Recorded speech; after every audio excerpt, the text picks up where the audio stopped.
Je ne vais pas vous cacher que je suis relativement frustré. Oui. Bonjour à tous, on se retrouve pour la critique du volume 2 de la saison finale de Stranger Things. Et dites-vous bien que nous sommes à moins d'une semaine maintenant du grand final, de cette conclusion qu'on espère sera épique. La grande conclusion de cette histoire fantastique qui aura duré plus de 9 ans. Et même si moi personnellement je l'ai découvert, il y a 9 ans je ne savais pas que la série existait, enfin il y a 9 ans pour vous dire, et j'ai suivi que l'époque de la quatrième saison, j'étais hypé pour, j'étais pas hypé pour la quatrième saison parce que j'avais à peine découvert les premières, du coup j'ai dû faire mon rattrapage à l'époque. En revanche pour la cinquième, bah j'étais très hypé parce que j'ai dû attendre pas mal de temps, donc j'ai pas tout regardé très vite, donc j'ai regardé pendant les 3 ans. Et j'ai pris mon temps, voilà. Mais maintenant, j'étais super hypé pour cette deuxième partie, après avoir vu la première qui était juste excellente, fantastique. J'ai adoré Will, j'ai adoré. Alors après, oui, il y a des personnages où j'étais un peu plus déçu que d'autres, notamment Steve et Hopper, qui faisaient pas grand chose, effectivement. Dustin, bon, j'étais que super content. Mais globalement, cette deuxième partie, j'étais frustré et je suis un peu resté sur ma faim. Même si techniquement, il devrait y avoir un dernier épisode qui devrait être le plus long et ferait plus de 2h20, il me semble que ce serait l'équivalent de la durée d'un blockbuster que tu verrais en salle de cinéma. Et bien malgré ça, je trouve qu'il y a encore pas mal à raconter, et en un épisode, de même de plus de 2 heures, ça risque d'être assez juste. J'ai pourtant bien apprécié, mais j'ai pas eu les frissons. J'ai pas eu les frissons la première partie, j'ai pas eu peur. Il y a des scènes où vraiment j'ai trouvé qui étaient censées t'injecter de l'émotion et auxquelles ça marchait. Autant il y en a d'autres où c'était le cas, que j'ai pas forcément trouvé mon compte là-dessus. Enfin, j'ai pas forcément eu les frissons, les poils, ou alors la peur, quoi. En mode, j'ai peur pour les personnages. Je me dis, bah non, en fait, ils vont s'en sortir, ils vont passer à l'étape suivante, et puis au final, ça sert pas à grand-chose de les tirer, en fait, cette scène. Alors ça a l'air un peu méchant dit comme ça, mais c'est vrai qu'il y a quelques scènes, d'autres, qui sont un peu inégales, dans le sens où elles sont toutes censées te donner de l'émotion, et toutes ne le font pas. Donc il y a des moments où franchement c'est un peu cousu de fil blanc, et tu fais bah non, en fait je sais très bien ce qui va se passer, donc dans les très grandes lignes je sais ce qui va arriver, et du coup ça marche pas, quoi. J'ai pas eu vraiment l'excitation en fait pour cette partie 2. Ça manque de risque, je trouve. Je trouve que ça manque de risque. C'est un peu plus timide que le volume 1, qui était plus intense. Je pense que le final, encore une fois, sera plus épique, mais il y a beaucoup d'arcs à boucler, et en fait c'est ça le souci, c'est que plus il restera de personnages à la fin, et plus ce sera délicat de bien conclure tous les arcs narratifs, quoi. Donc plus il y aura de personnages et plus ce sera compliqué, quoi. Alors, oui, on a des réponses, des révélations, mais on a des scènes qui s'étirent et qui s'éternisent un peu, j'ai trouvé. Donc il y a beaucoup de redondances qui me saoulent, et beaucoup de personnages qui, pareil, qui me saoulent un peu. Et à chaque fois qu'ils font une scène, où l'intrigue générale est balayée, et l'histoire globale n'avance pas en fait pendant un moment, et ça m'énerve un peu. Ça m'énerve un peu, et puis il y a des personnages qui se posent vraiment aucune question. Entre les héros qui réfléchissent en permanence et font des analogies ou pour éclairer les autres pour qu'ils captent leur raisonnement, et qui est cool, car ils ne se laissent pas abattre, et toute idée est la bienvenue, donc à chaque fois ils ont toujours une idée, et ça qui est admirable. Je me dis ah cool, ok, même si l'idée peut être un peu stupide, au moins c'est une réflexion, et j'aime bien ça en fait, c'est que tous les personnages, globalement, dans l'équipe, essayent de réfléchir, se creusent les méninges, et voilà, ils se laissent pas abattre, ils se disent ah mon dieu, non, on a échoué, c'est foutu, on n'a plus qu'à accepter notre triste sort et puis attendre de mourir, faire notre prière. Et ben non, on n'abandonne pas, on continue à trouver un plan. Et après oui, nous aussi on cherche de trouver des plans, mais c'est pas pour autant qu'on sera lucide et qu'on arrivera à trouver quelque chose qui tienne la route. Mais au moins toute idée est la bienvenue, et puis j'aime beaucoup qu'ils aient conscience de ça, qu'ils disent bah oui, c'est bien beau, on est des nerds, mais ça veut pas dire que même si notre raisonnement est bon et solide, que ça peut marcher, qu'on a forcément les moyens pour réussir. Mais entre ces personnages-là, qu'on aime beaucoup, qui sont les héros, qui se posent énormément de questions et qui essaient de trouver donc des raisonnements, et d'autres, de l'autre côté, t'as des personnages qui ne se posent mais aucune question et qui font les mauvais choix, même si quel autre choix s'offre à eux, en l'occurrence, bonne question. Mais au moins poser des questions, quoi. Franchement, c'est insupportable, quoi. Ces passages sont insupportables. Ça, et les scènes où l'intrigue ralentit pour cause de conflits d'intérêts, ce qui entraîne des discordes entre certains, c'est usant à la fin, car tu te dis, mais en fait, vous avez déjà eu ces échanges. ces réponses, ou du moins vous auriez déjà dû avoir ces réflexions avant. Pourquoi ça se tombe maintenant et tout?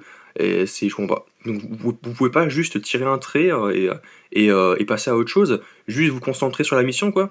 Le dernier épisode, en fait, le dernier épisode est chouette. Le dernier épisode est chouette, mais c'est pas un gros cliffhanger. C'est pas un cliffhanger de avant-dernier épisode. Le cliffhanger donc de l'avant-dernier épisode, il est un peu plat. Tu fais ah ok, on en est qu'à ce stade-là. C'est littéralement là, comme réflexion, je te fais on en est qu'à ce stade-là, alors que c'est la fin. Tu fais ok, d'accord.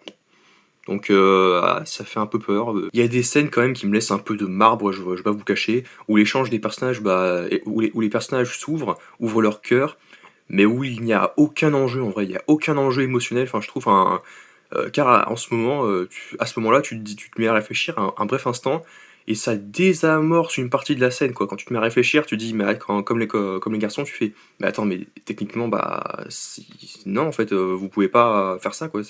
On sait ce qui va arriver, quoi. Donc je dis une partie, car au niveau échange, ça rééquilibre un peu c'est dans la situation, et tu réagis spontanément, mais en même temps, il y a ce côté tension qui tombe à plat, quoi. Et du coup, je suis pas investi à 100%. J'aurais du mal à parler plus sans spoiler, donc du coup, on va y aller. Partie spoil. Donc du coup, partie spoil. Vecna a réussi à attraper les 12 enfants, et les 11 nouveaux enfants donc, se réveillent dans la sphère remplie de souvenirs de Henri, qui les accueille chez lui. D'ailleurs, premier détail, pourquoi les 11 nouveaux enfants qui sont arrivés après Oli se réveillent tous en même temps, alors qu'il y avait techniquement 8 au maximum qui ont été attrapés ensemble, donc 8 enfants ont été attrapés en même temps. Là où il y en avait donc les 3 autres qui ont été kidnappés hors champ se réveillent tous en même temps à la fois. Donc c'est ça que je me pose la question, comment ça se fait que tous se réveillent en même temps, alors que... Enfin bref. Les 3 nouveaux enfants qui ont été enlevés tout de suite après Oli, et avant les 8 autres se réveillent dans cette sphère en même temps. Donc ça tu dis bon je l'accepte, on s'en fiche, c'est pas spécialement important, c'est un détail. Surtout que pendant que Oli était avec Max, donc Henri n'a pas remarqué qu'il était parti parce que les 3 enfants ne sont pas encore arrivés, donc c'est vrai que ça tu dis bon tu l'acceptes. En plus ils étaient censés arriver donc à tour de rôle, quoi, donc ok, mais après tu me diras c'est pas grave. Pas grave, on l'accepte. Il y a tout ce passage avec les enfants qui ne se posent mais aucune question, juste Henri leur dit j'ai besoin de vous, vous êtes forts, vous avez un potentiel incroyable, on va combattre les monstres, mais les enfants ne se posent pas les bonnes questions, ils sont pas intéressés de savoir comment il connaît les monstres, qui sont ces monstres, comment il est certain qu'ils vont l'aider à les combattre, et ce côté mouton où ils s'exécutent et vont jusqu'à bousculer Oli, mais c'est insupportable, mais je te jure, mais j'en pouvais plus moi. Le côté où les enfants sont vraiment bêtes, quoi. C'est vraiment des bébêtes. Alors vous allez me dire, ouais, mais c'est des enfants de 8 ans, donc tu me diras, ouais, mais certes, mais c'est pas pour autant que les enfants de 8 à 9 ans sont un peu bébêtes, quoi. Bon. Autre aspect insupportable, c'est le triangle amoureux. Donc après, je déteste les triangles amoureux, donc logique. Moi, c'est vrai que dans les œuvres, j'ai toujours détesté le concept des triangles amoureux, où il y a deux garçons qui se battent pour une fille. Je trouve ça pathétique. Je déteste voir les deux garçons se chamailler pour une fille, comme le feraient deux chiens qui se battent pour un os.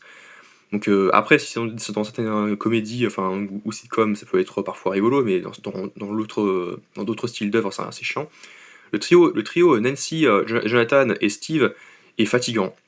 C'est fatigant. Entre Steve qui est lourd parce qu'il n'arrive pas à tourner la page, Jonathan qui fait des sous-entendus, et Nancy qui ne prend pas parti, ne dit rien, autre que bah ça suffit, arrêtez.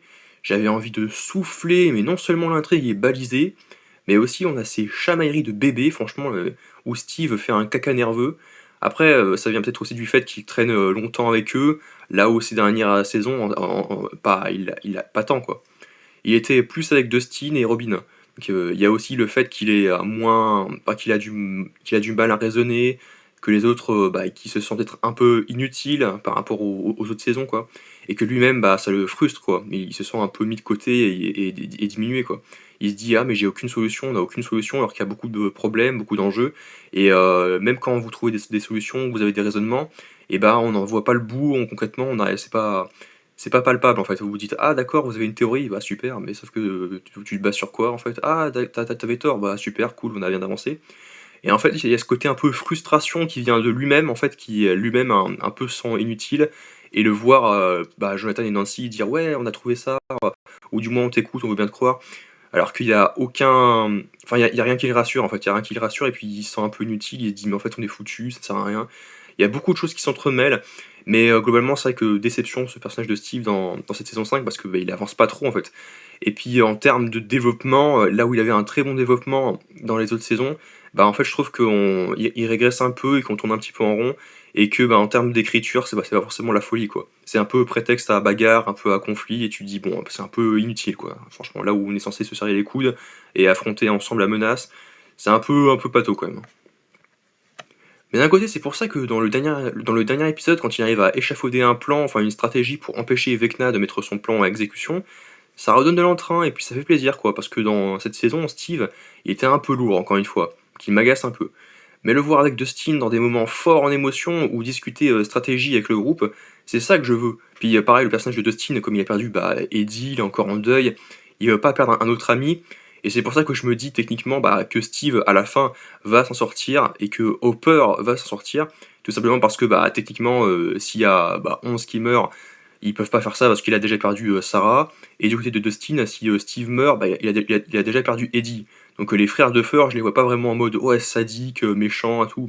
Même si ça peut être des circonstances qui peuvent arriver, enfin dans la série tu dis oui dans le final, mais en même temps tu me dis bah non, moi j'ai pas envie je veux pas croire qu'ils soient aussi cruels quoi, de faire revivre les mêmes traumatismes, enfin les mêmes conséquences à Hopper et à Dustin, leur faire perdre donc une fille qu'ils aiment beaucoup, puis un ami très cher, un copain très cher, deux fois voilà donc non ce genre de choses, je veux pas l'accepter. Donc d'un côté, je pense que c'est pour ça que techniquement que Eleven, enfin que 11 et Steve sont immunisés, mais en même temps, pas forcément, on verra. Oui, j'ai commencé à l'adorer, donc parce qu'il était mieux rempli que les autres saisons, où il était vraiment un peu transparent. Là où ça, c'est sa saison. Il est puissant, il est vraiment puissant. La scène de son coming out est touchante. J'étais même plus investi émotionnellement dans la scène donc, du coming out de Will que les scènes de confidence avec Nancy et Jonathan, quoi. Donc il n'y avait pas de tension car je savais que la cire allait durcir, donc, parce qu'il y a une espèce de cire blanche et tout. Je savais que ça allait durcir parce qu'on en voit partout sous les parois, donc c'est tout dur. Donc du coup tu te dis mais en fait il n'y a aucun enjeu, quoi. Tu sais très bien qu'il n'allait pas mourir et qu'il n'y a pas d'enjeu et que le suspense est artificiel, quoi. Donc je les aime bien les persos malgré tout, mais et puis cette scène aussi est très bien parce que voilà ils se confient, voilà, ils vident leur sac et tout, mais ils font un point sur leur couple aussi là où ils parlaient pas globalement. Ils n'avaient pas le temps de parler, de discuter alors que c'était important, il faut parler dans un couple.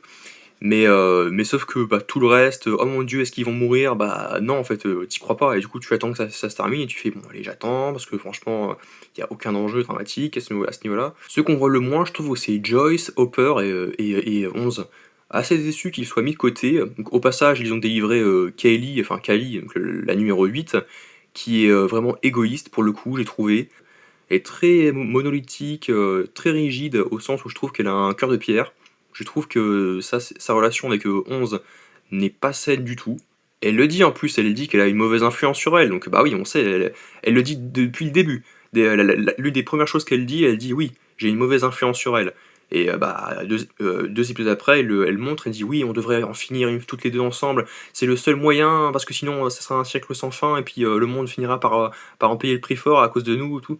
Mais sauf que ça n'a aucun sens, quoi. Franchement, il y a un moyen de tout mettre fin sans pour autant mettre fin à notre vie, quoi. Enfin, je suis désolé, quoi. Ça n'a aucun sens, quoi. J'ai aimé aussi la partie sur Holly et Max, donc là où Holly reste avec Max pour essayer donc de trouver un moyen de s'échapper de Camazot, comme elle dit, donc, qui est donc adapté donc de son histoire, du livre qu'elle était en train de lire. Donc elle appelle du coup la prison de Henri Camazot. On réalise que on sait pas encore de quoi avait peur donc du coup Henri, mais c'est vrai qu'elle vont dans ses souvenirs et découvre que ce qui l'a transformé malgré tout, qui était obligé donc contraint de commettre un meurtre pour sauver sa vie, et la mallette qui est en lien avec donc du coup la fameuse pièce de théâtre qui est canon techniquement je crois, mais pareil ça cut, puis Max réussit à trouver un passage pour se sauver et puis reprendre connaissance. Mais effectivement, elle dit à Holly, non, tu ne peux pas venir avec moi parce que ton corps, lui, est prisonnier, là où le mien, il est auprès de mes amis. Donc tu vas trouver un moyen de te sortir de là, mais tu peux pas en fait pour l'instant. Donc c'est vrai que c'est un moment un peu déchirant, un peu dur. Mais et puis finalement, Holly ne trouve pas un moyen de s'échapper. Mais bon, on a cette scène forte où Max, lui donne du courage et du coup, elles partent chacune de leur côté. Dustin est brisé, donc il se chamaille avec Steve, qui fait l'idiot car il est frustré et désabusé. Dustin réalise que l'Upside Down n'est pas un monde, mais un pont, donc une passerelle entre Hawkins et la dimension où se serait retrouvé Henry jeune, là où il aurait hérité de ses pouvoirs. Ce serait là où il aurait rechargé donc, ses batteries et après s'être fait battre dans la saison 4. D'ailleurs, Max précise que ça fait 2 ans qu'elle est prisonnière, ce qui explique pourquoi Holly est si grande, parce que pour moi, techniquement, elle avait donc 6 ou 7 ans grand max, mais comme elle a plus de 2 ans, donc enfin, qui s'est passé plus de 2 ans, tu dis, bon, ok, ça fait quand même une autre petite différence. Parce que c'est un bébé, dans la saison 1, c'est un bébé, elle a 3 ans, donc voilà, elle a 3 ans et demi. Du coup, ça veut dire qu'il a mis longtemps à se remettre de ses blessures. C'est pour ça qu'il ne faut pas tarder et puis à lui porter le coup fatal. Donc on sait que Will peut voir en lui, ou plutôt qu'à travers lui, qu'il a déjà fragilisé sa jambe, pour briser sa jambe droite, comme il l'a fait pour les Démogorgons. La révélation, c'est que les monstres ne viennent pas de l'Upside Down. Henry ne doit pas ses pouvoirs à l'Upside Down, mais à ce monde caché où sont prisonniers les enfants en réalité. Mike est plus loquace, là où dans les premières saisons il était insupportable à jouer au petit chef de meute. Là, il est plus mature, plus lucide, il se pose les bonnes questions, il est dans l'action. J'ai aimé ce deuxième volet avec lui, mais j'ai quand même été frustré néanmoins par d'autres personnages, encore une fois par Steve, par d'autres qui sont un peu en retrait. Car il y a aussi moins de prise de risque, moins de tension, Vecna est moins charismatique, moins effrayant. Le climax est plat, t'as l'impression que ça démarre tout juste. On dirait que c'est un épisode de mi-saison en fait, hein. Alors que non, quoi, c'est pas un épisode de mi-saison, quoi, c'est la fin. C'est la fin. Et pas de mort, quoi, pas de perte. Bah, après, je pense que c'est plus aussi pour que tout le monde puisse regarder jusqu'à la fin. Parce que beaucoup arrêtent vraiment, mais vraiment, il y en a qui arrêtent de suivre une série si leur personnage préféré disparaît, quoi. Si leur personnage préféré meurt, regarder la suite ne vaut pas le coup, en fait. Il n'y a aucun intérêt pour eux. Donc il y a vraiment ce côté un peu exagéré, mais qui est réel, hein, vraiment qui est réel, où beaucoup décrochent une série après avoir vu la mort d'un de leurs personnages préférés, quoi. Donc les frères Duffer teasaient donc la mort la plus brutale de la série, et on va s'effondrer, et même si j'ai été assez déçu de cette partie 2, je suis sûr que le final sera épique. Donc n'hésitez pas à aimer, partager, commenter, à vous abonner. On se trouve à très vite pour une nouvelle vidéo en ma compagnie. N'hésitez pas à me donner votre avis sur cette deuxième partie. Et on se trouve pour le final la semaine prochaine.